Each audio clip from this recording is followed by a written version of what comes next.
Welcome to From the Bleachers. I'm your host, as always, Shamus Clancy, the deputy sports editor of PhillyVoice.com, coming at you from the wonderful Bleeding Green Nation Radio Podcast Network. Recording this early Sunday afternoon, a little relaxing day, a little muggy day in Philadelphia. But the Eagles finished up their preseason last night, getting slaughtered by the Miami Dolphins by a score of 48-10. But I'm not worried about that preseason game right now. I want to roll back the clock a little bit. Today I was checking Facebook. I don't really use Facebook. I do it to just kind of keep up on family, friends, stuff like that. See if any of my friends have a birthday. I'll text them rather than just writing on their Facebook wall like it's 2013 or something like that. But I got the, Facebook memory flashback thing, whatever you want to call it. And I saw that 10 years ago this week, I moved into college as a college freshman at the University of Pennsylvania. So 10 years ago this week, moved into college. What a difference a decade makes. And that's true of everyone. But when you're looking at the perspective of I graduated high school 10 years ago this year, I entered college 10 years ago, a couple of days from now, I think it was August 31st. And I reflect on how much I've changed in my life then, and that's obvious. And again, it goes for everyone else. But given this podcast and my job, I want to look at how the Eagles have changed over the last 10 years. Roll things back to 2012. Let's do it right now. 2011, maybe the most disappointing Eagles season of my lifetime. The dream team, the infamous dream team. Vince Young, why did you ever open your mouth? Nnamdi Asomugha, Jason Bapp, and all these guys out there. Hellacious season, they go 4-8, end up going 8-8. It's BS, that background. Oh, they finished strong. They'll do good the next year. Yeah, next year they went 4-12. Last year of the Andy Reid era. Going into that season, I didn't really know how to feel. It was actually the first season that I had actual season tickets for. So I went to all the home games that year. A horrific year to have that feat. First Eagles game I go to as a season ticket holder member, they beat the Ravens. And they start 3-1, and I'm thinking, this could be a good team. I'm thinking back to where I was then. Again, moving my freshman dorm up there in University City. Have a nice roommate from San Francisco area, 49ers fan, had different people in my hall interacting with. Across the way, there was an Eagles fan from Scranton, Sean Foley, shout out to him. Had posters on my wall, the whole 9 yards, nice Bruce Springsteen, Darkness on the Edge of Town poster, a Chase Utley poster. And this one kid comes in down the hall. I think his name was Matt. And he's like, oh, I hate those posters. And I was like, who the hell are you, bro? He's like, oh, I'm a Mets fan, and Led Zeppelin's my favorite band. I was like, scram, bozo, get the hell out of here. And I think back again, we're just going retrospective mode today with this little lull between the end of the preseason and the start of the Eagles season on September 11th, 2 Sundays from now. And week 3 for the Birds, that is when the Eagles retired my favorite Eagles player ever, Brian Dawkins' number. Had my Dawkins jersey on. It was a Sunday night football game. Had a nice tailgate going, one of the first big tailgates for the Eagles I went to. Go inside. Eagles went on, I think, a walk-off field goal, buzzer beater, game-winning field goal at the last second. And I go back home, stuttering, walking into my dorm, and I walk past that kid's room, and I see him in there in his little Giants T-shirt, and I scream at him before I fall asleep in my dorm. Had a couple in me. Things have changed. Now I have to be a professional sports writer. Go to the games. Tell me 10 years ago, being an idiot up in the top section of the link, that I'd be going to the game as a media member. Wouldn't have believed you.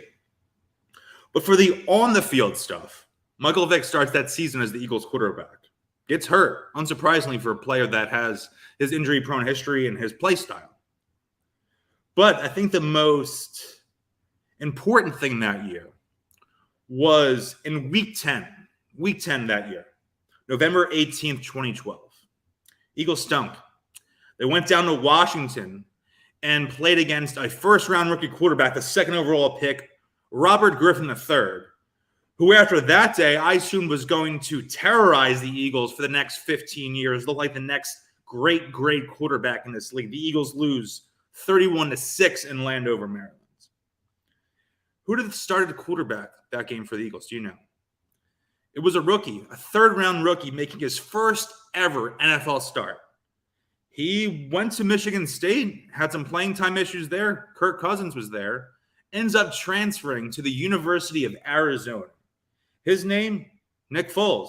Nick Foles' first ever start as an NFL quarterback came 10 years ago this season.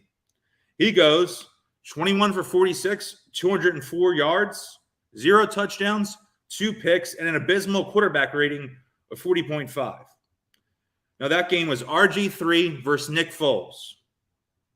If you gave me odds on which of those two guys within the next 5-6 years would win Super Bowl MVP, I'm picking RG3 101 times out of 100. And that's crazy how things can change that fast in the NFL. Just a couple years later, Kirk Cousins is the starting quarterback for them. Nick Foles is in St. Louis, then he's almost out of the league, and then he comes back to Philadelphia, and you know what happens there. Also, some people starting on that Eagles team that day. Left tackle, King Dunlap. Now, that's a name. That's an elite. Remember some guy's name. Just BSing around with your friends. Oh, remember King Dunlap? Yeah, I wish I didn't. Also, starting at quarterback, the infamous, the terrible, I would say, kind of a loser, Nnamdi Asomugha, a quarterback. In what was his last season in Philadelphia, played all 16 games in the 2012 season. Chip Kelly comes in 2013. He's out of here, plays, I think, 3 games for the 49ers that year and retires. I think if you search Nnamdi's name on Google, it comes up that he's an actor first before a football player. I think back to the way he played in Oakland. And he was like, oh, no one throws the ball to him or any of things like that. No one throws the ball his way. I think his reputation, obviously, since we saw it in Philadelphia, outweighed his actual talent and skill. Oh, people aren't throwing against him. Do they just think he's better than he is? Because once he came to Philadelphia, he was god-awful. Eagles head coach that year, Andy Reid. Andy Reid, who had been the Eagles coach since 1999, the only coach I can remember seeing and watching for the Philadelphia Eagles. Guy had a lot of tragedies in his life, some personal issues that year. In training camp that year in Lehigh, his son had passed away. He had some other family issues. And while I can't speak to the nature of Reid and his family and what was going on with the Eagles there, I'm freshman in college. Seemed like all of that inevitably and understandably took a huge toll on where he was at as a coach. He was already burning out in Philadelphia. The last season hadn't gone well in 2011. Sky-high expectations came crashing down with that infamous dream team. 2012 gets off to a good start, and the injuries pile up, and everything just goes south, man. And it was inevitable. That was his last year in Philadelphia. And people say, like, oh, they should have kept Andy Reid. Look at him in Kansas City. No, they shouldn't have. Andy Reid wouldn't have been the same coach he is in Kansas City over the last 10 years if it wasn't for him leaving Philadelphia, needing to recharge himself, needing to rethink things, get out of that little rut he was in that he had the Eagles in those last couple of years, and become a new coach in a way. The coach Andy Reid is in Kansas City isn't the coach he was in Philadelphia. And that's not a scolding remark about who he was in Philadelphia. He had great offenses, great scheme, had the Eagles in the most successful era in the history of their team. They go to 99, 2012. You make, 5 NFC championship appearances, make a Super Bowl, win an NFC one year. But it was time for him to go. And who did the Eagles hire then in the last 10 years? They go from Andy to a guy that felt like a polar opposite in Chip Kelly, this much heralded college guru. You know how that turns out. Then they go to Doug Peterson. And things worked out. While it was rocky at the end. And after that 2020 season, I still would have kept Doug Peterson as the head coach.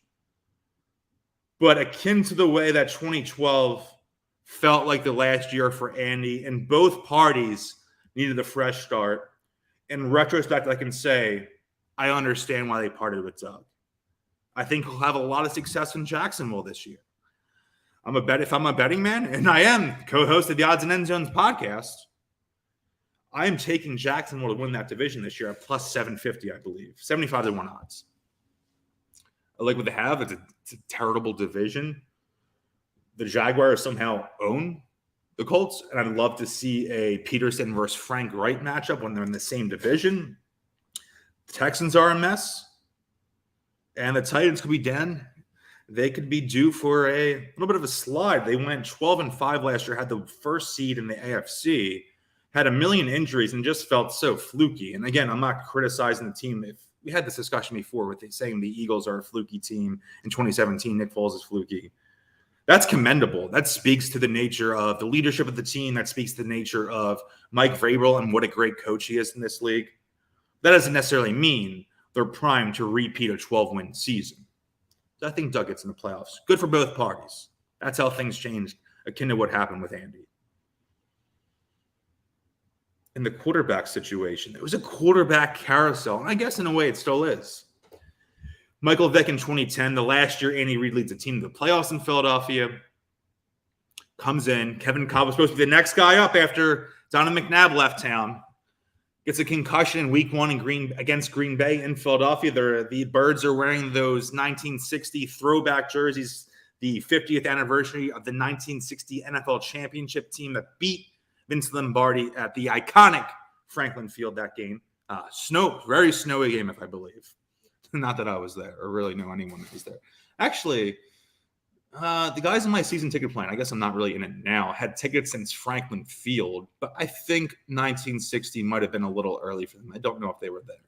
I have to look that up. Maybe have them on the pod to discuss it.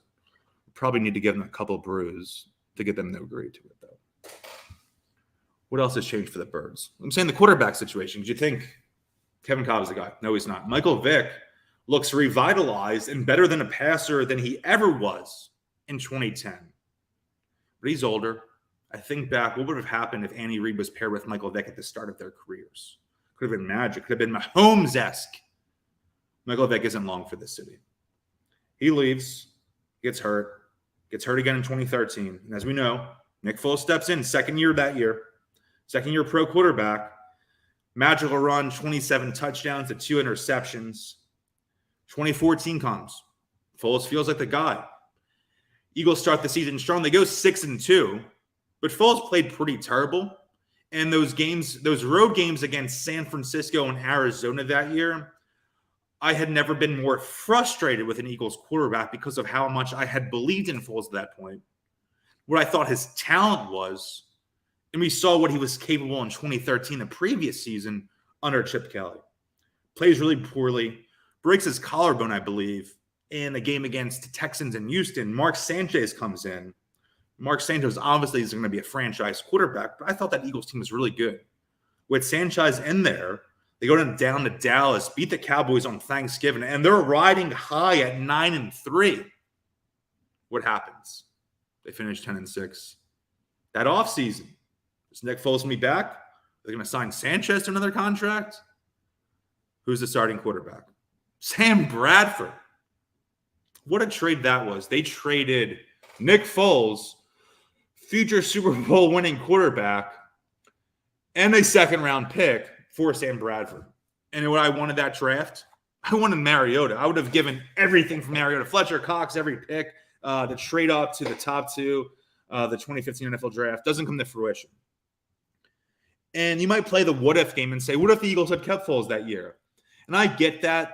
But everything that happened from that 2012 season, you can't change it because of the butterfly effect. And I wouldn't change any of that.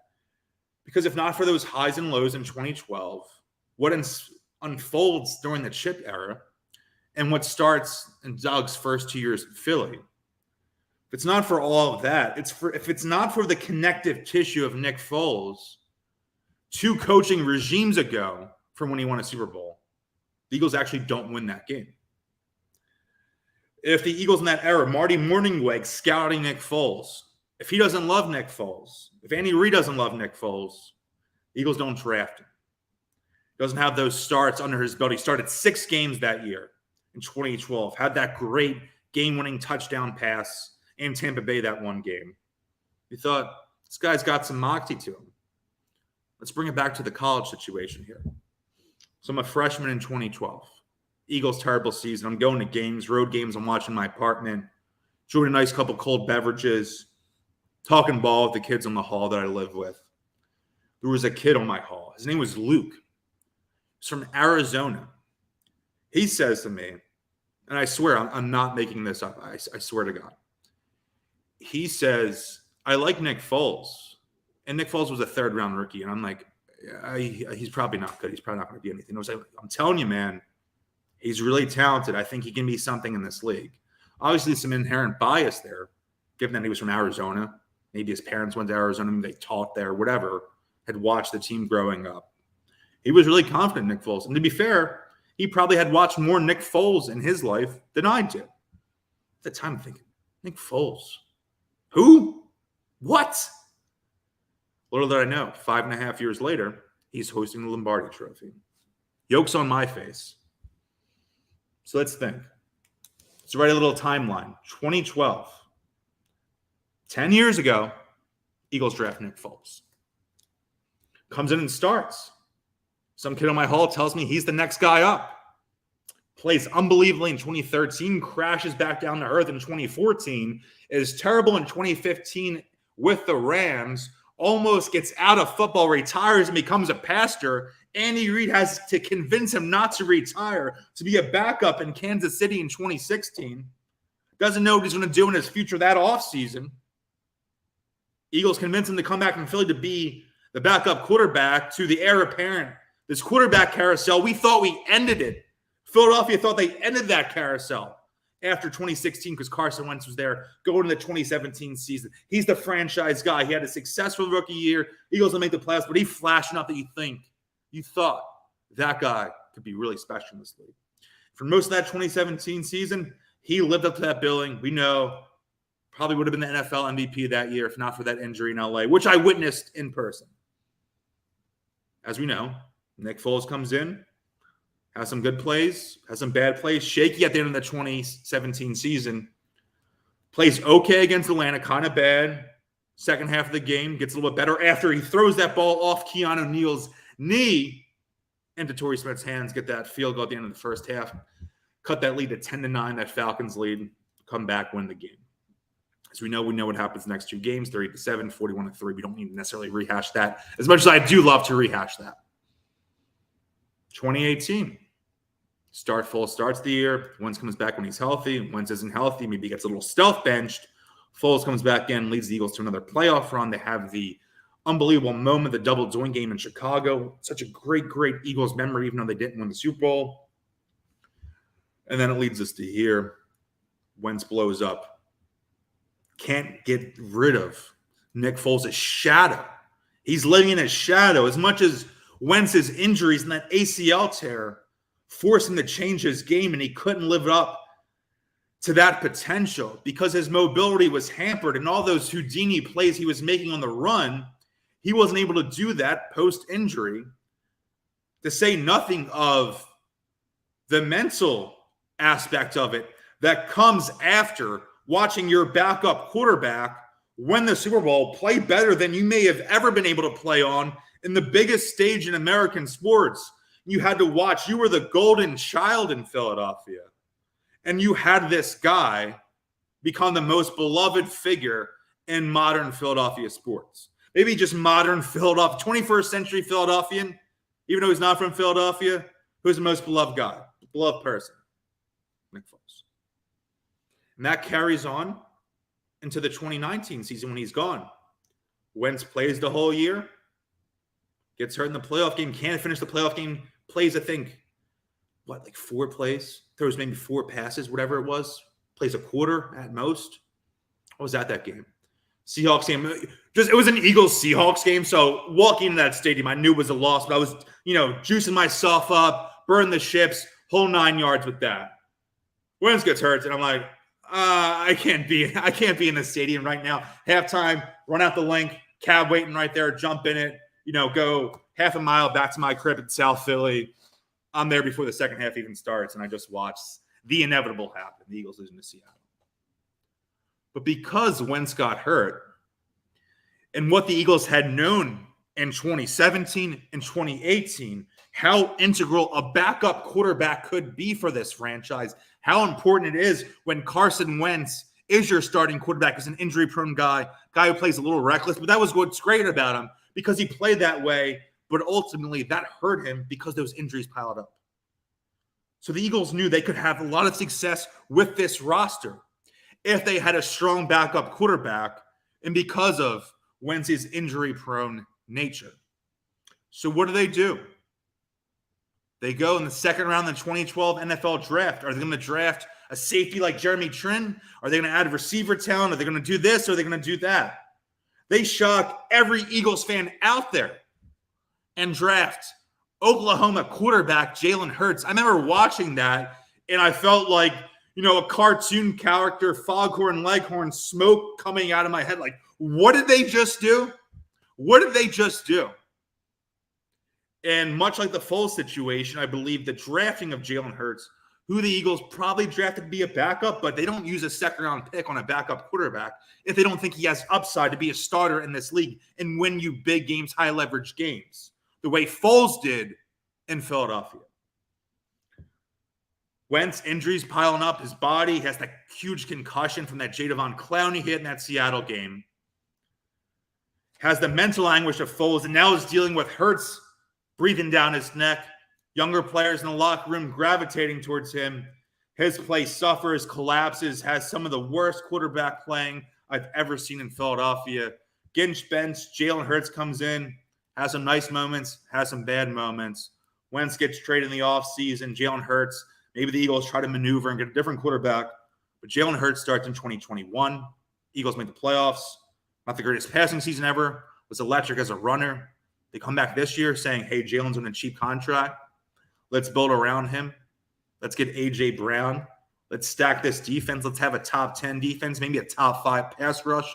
We have the best offense line in football. We have a quarterback that people love and gravitate towards. Maybe he doesn't have the pure talent of Carson Wentz, the same way Nick Foles didn't have the pure talent as a passer as Carson Wentz. But people love Nick Foles, and people love Jalen Hurts, both in this city and in this locker room. You look at the 22 Eagles, 10 years removed from 2012.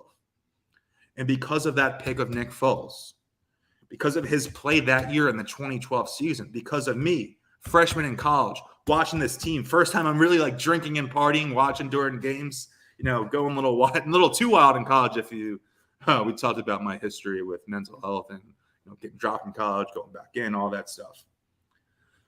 But if it wasn't for that 2012 season and the crashing and burning of the Andy era and leading to the Chip era, which showed Doug Peterson how to maximize Nick Foles, who then led the Eagles to the first Super Bowl in franchise history, led me to having a fiance, leads to Carson Wentz collapsing, leads to the necessity of the Jalen Hurts pick, leads to the Eagles having a surprise playoff run in 2021 to come back 2022, stacked on offense, stacked on defense, ready to make a deep playoff run. If it isn't for the 2012 Eagles, we're not in the place we are today. 10 years ago, I entered college. 10 years ago, the Eagles entered a season from hell. But they rose like a phoenix just 5 years later and hoisted that Lombardi trophy. What a difference a decade makes for all of us as people, as sports fans, as Philadelphians. Time is wild. Time can change a lot. That's it from me. Again, Shamus Clancy, Deputy Sports Editor of the great PhillyVoice.com. We have also our Eagles beat writer, Jimmy Kempski, who's the co-host of the Prime BGN radio podcast show on here with the great Brandon Lee Gallon. So be able to check out, subscribe, the podcast feed, do all that great stuff. Sure to read Jimmy and I's content on PhillyVoice.com. Obviously, check out Bleeding Green Nation 2, the home that we have right here with the great BGN radio network. A couple housekeeping things I want to plug at the end. Zoe and I, Odds and Ends, live podcast on September 15th, a Thursday night at Liberty Grounds, 1600 West Girard Avenue in Philadelphia. Indoor mini golf, great bar, tons of local drinks available. It's amazing. Love there. Been there before. They reached out to me. They said, hey, I saw you were in here. Love to do something with you this year. I said, how about a live pod? And here we are in a couple of weeks, having some brews, talking Eagles, recording a pod, watching the Kansas City, LA Thursday night football game on there. Great time. And also, big news, I am launching a new SB Nation podcast this upcoming Tuesday with Liberty Ballers. I guess his title would be Managing Editor Paul Hudrick, guy I've known for years. Great dude, great voice in the Philadelphia sports community. Our pod will be titled Thirsty Dogs Drink Faster. Sounds very apt for me. So be able to check that out. I think it'll be in the Liberty Ballers podcast feed. So obviously I'm hoping you subscribe to the BGN feed. I don't know if it'll be in the BGN feed. Maybe it will.